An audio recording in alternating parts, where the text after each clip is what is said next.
폴리스 차들이 굉장히 많이 왔어요. 여기도 그냥 쭉 있었고 미리 와서 대기하고서 뭐가 무슨 일이 있었나. 그날 여기 근무했던 근무자가 기억하기로 복장 때문에. 복장이 특이해서? 한 번 보면 절대 잊을 수 없다는 남자. 사건은 지난 10일 서울 중구에 위치한 국가인권위원회에서 벌어졌습니다. 엘리베이터가 밖을 나오지 못해서 문 바로 앞에서 막고 있었는데 가운데에 그분이 계셨는데 방패까지 가지고 있어가지고 너무 황당하고 무섭고. 헐리우드 액션 영화 속 영웅의 옷차림을 한 채 방패까지 든 그와 일행은 당혹스러운 요구를 했다고 합니다. 중국 시진핑을 얘기를 하면서 욕을 해봐라. 정치명을 대면서 그렇게 말해서 욕을 하면 돼가지고 욕을 안 하면 안전 통과하시죠. 어디서 살아나신 건데? 잠시만요. 그 김일성. 김일성. 시진핑은? 그의 기묘한 행보는 여기서 끝나지 않았습니다. 말도 좀 어눌한 것 같아. 파워풀 아닌 것 같아. 나 이거 패도 되죠? 중국 공안이 한국 경찰에 배치돼 있다는 주장을 펼치다 대사관 난입을 시도했던 남자는 6일 뒤 남대문 경찰서에서 유리문을 깨며 난동을 부리기도 했는데요. 자신을 빨리 조사해주지 않는다는 다소 의아한 이유로 분노를 쏟아낸 인물. 중국 대사관이랑 경찰서 왜 난입하려 하신 겁니까?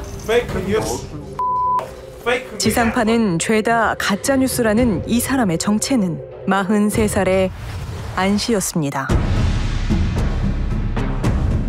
네, 안녕하십니까. 제 닉네임은 캐치 대한민국이고요. 이거 많은 사람들을 이곳에 모아야 그게 여론이 되고 우리가 이기는 길이 됩니다. 영웅의 방패를 앞세워 세간의 이목을 사로잡은 뒤 집회 현장 곳곳을 누볐던 안 씨. 그런데 얼마 전 그의 신분이 세상에 드러났습니다. 자, 저녁점. 리얼이야. 리얼 미군 예사미. 와. 안 씨가 영주권이나 시민권이 있어야 지원할 수 있는 미군이라는 겁니다. 자기가 이라크전 참전용사다. 미군의 드론 오퍼레이터로 컨테이너 박스에서 근무를 하고 있었는데 한 1km 밖에서 반군이 나타나가지고 박격포를 설치하고 쐈다. 반군은 사살됐지만 박격포탄이 날라와가지고 컨테이너 근처에 명중을 했고 자기 뼈가 200개가 부러져가지고 정말 중환자실에서 죽다 살아나왔다. 여기 총상 맞는데. 총상 있어요. 그래서 위로 좀 잘라냈어. 와. 이게 총상. 이게 그 방탄 보고 뚫고 뭐라고? 이렇게 난 거고. 총상. 여기하고. 이거는 모기한테 물린 거 아닌가요? 200여 군데의 골절상을 입고 총상을 입었다기엔 상처가 작아도 너무 작아 보이는데요. It's pretty fake. I don't want to say out loud because I don't want to give anything away, but I think if someone took a look at this, there are certain details that you can tell that it's fake. 사실 2018년 지방선거에 출마했던 그는 자신의 병역 정보를 스스로 공개하기도 했습니다. 안 씨는 정말 어떤 사람일까? 혹시 그쪽 대학교에 83년생 안병희 씨라는 분이 졸업을 하셨는지. 저희 학교 졸업 아니세요. 네, 지금 여러 군데서 전화가 오는데요. 저희 학교 아니세요. 그렇다면 가짜 정보는 어떻게 선거벽부에 실릴 수 있었던 걸까? 우린 해당 정당에서 확인해 보기로 했습니다. 털이 있는 거 좋아하는 사람 그 정도로만 생각을 했지. 다운스 같은 경우는 학력이라는 이름이 적지 않고 그때 공천에 관여했던 분들이 지금 없어요. 그래서 그때 왜 그 친구가 공천을 받아서 나왔는지 잘 모르겠어요. 제명은 했으니 당장 없다고 봐야 되겠네. 그런데 안 씨의 거짓말은 이뿐만이 아니었습니다. TV 뉴스를 모자이크는 됐는데 보니까 저 사람 그 사람인 것 같은데 그거 이제 사람답이 얘기했던 거죠. 그래서 맞네. 지난 2011년 한 온라인 커뮤니티에 자신이 안중근 의사의 증손자라는 글을 적었다는 안 씨. 남자의 주장은 사실일까? 제가 이렇게 족보에서 이렇게 열어봤거든요. 열어봤는데 뚫어서부터 1세에서 내려오는 거 있죠. 계보에도 그게 27세예요. 근데 안중근 의사는 몇 세냐면 30세란 말이에요. 그러니까 손자라는 게 안 맞죠. 동명이인이 존재할 뿐 안 씨는 절대 안중근 의사의 증손자가 아니라는 겁니다. 번번이 자신의 역할을 바꾸며 가짜 신분을 이어갔던 안 씨. 한 언론에서는 충격적인 뉴스를 보도했습니다. 윤석열 대통령이 계엄을 선언했던 지난 12월 3일 수원에 있는 선거연수원에서 부정선거에 연루된 중국인 간첩 99명이 체포됐다는 내용이었습니다. 제보자는 다름 아닌 안 씨였는데요. 일단은 제가 모사드에 적도 두고 이제 CIA 쪽도 일하면서 바이든 당시에 일을 했거든요. 트럼프가 뭐 어떻게 움직인다는 그런 거는 없죠. 컴퍼니 회의에서 나왔는데 예. 트럼프가 지금 내부 간첩 잡고 있어요. 제가 불러드린 대로 약간 먼저 쏘시고 그 다음에 수정하는. 아이고 좋습니다. 쳐서 주시면 더 좋은데. 네? 아예 쳐서 주시면 더 좋은. 제가 풀타임 잠을 따로 가지고 있진 않단 말이에요 지금. 예. 그래서 뭐 제가 기자 같은 걸로 취업을 하는 것도 나쁘지 않을 것 같은데. 그 부분도 일단 말씀드려볼게요. 네, 기자 아니면 뭐 다른 거더라도 예. 일단은 이제 저 붙잡아야 되지 않을까요? 그쪽에서?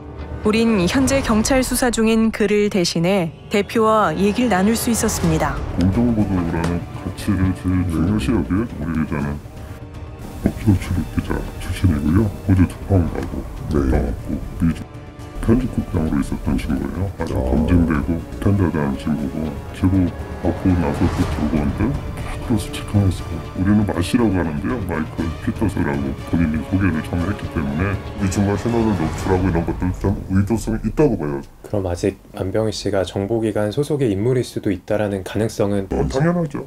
예, 이 친구가 지금 2중 3중 플레이를 하고 있어요. 전 작전으로 봐요. 여전히 그의 말을 믿고 있다는 대표. 그렇다면 안 씨가 제공한 정보의 출처는 어디였을까? 혹시 어느 쪽에서 뭐 그 공식적으로 비공식적으로든 뭐 SNS나 이런 데 나와 있는 소스가 없나요 혹시? 그 미정글에 많이 올라오잖아요. 어디요? 미국 정치 갤러리. 제 휴미트들이 거기다 인터넷 올리고 있어요. 인터넷 커뮤니티에서 파다하게 떠도는 소문이라는 안 씨. 문제는 이 말을 믿는 사람이 더 있다는 겁니다. 메이저 신문사는 아니지만 그 수원 연수원에 있던 중국인들 90명이 그 미국 오키나와 미군 부대 시설 내에 가서 조사를 받았고 부정선거에 대해서 다 자백을 했다는 그런 뉴스가 나왔습니다. 우린 윤석열 대통령의 탄핵 반대 시위가 열리는 집회 현장에서도 안 씨를 지지하는 사람들을 만날 수 있었는데요. 지금 한국에서는 국민 모두가 나와야 되는데 그렇게 독특한 입장으로 자기 표현하는 것도 멋있잖아요. 그게 이제 현실은 아니지만 내가 뭐 CIA다 이렇게 뭐 뻥좀 칠 수 있는데 그게 뭐 잘못했어요. 그냥 이분 말을 믿어주는 거 아니에요. 최소한의 검증조차도 하지 않고. 제 심정은 참담합니다 진짜. 과거 같았으면은 이렇게 검증 과정을 거쳐서 거짓이라는 걸 알고 커뮤니티에서 퇴출시켰을 일을 무지성, 무비판적으로 수용하고 아무런 검증조차 하지 않는 우리 자정 능력을 잃어버린 사회. 누가 이 현실을 조작한 건 아닐까? 라고 하는 음모론으로 넘어가죠. 그럼 그 음모론을 강화시키기 위한 사실들을 이제 찾기 시작하죠, 사람들이. 그게 진영의 문제도 아니고 뭐 정치적인 논리의 문제도 아니라 그냥 그 사람들이 그렇게 모여 있으면서 자신이 믿고 싶은 사실만을 가지고 믿고 있는 거예요, 지금. 남자는 왜 끝없이 거짓말을 이어가는 걸까? 우린 그 답을 듣기 위해 경찰서 유치장에 수감 중인 그에게 면회를 신청했습니다. 안 한답니다. KBS 말고는 안 한답니다. 하지만 그의 얘기를 들을 순 없었는데요. 본인의 몸에 있는 이런 흉터들을 좀 보여주고 싶어하는 이런 것들에 대한 공통점은 역시 본인이 영웅이 되고 싶어하는 심리라고 보여집니다. 그런데 사실은 이렇게 공통적인 이력들이 다 거짓말이 되어지게 되면 더 많은 비난이나 부정적인 관심을 받게 될 수도 있을 텐데 본인은 그것이 오히려 나는 관심을 받고 있으니 나는 힘이 있고 나는 영웅이야 이렇게 생각하는 심리가 생긴다라는 것입니다. 거짓 자격과 거짓 이력, 거짓 학력으로 그가 얻고 싶은 건 뭐였을까요? 그리고 거짓으로 점철된 그를 영웅으로 만들어준 건 과연 누굴까요? 가짜 영웅이 지나간 자리엔 또 다른 분열과 혼란이 자라나고 있습니다. 저는 여태까지 그게 제가 사실이라고 말한 적이 한 번도 없어요. 어떻게 보면 컨셉을 잡고 제가 하는 건데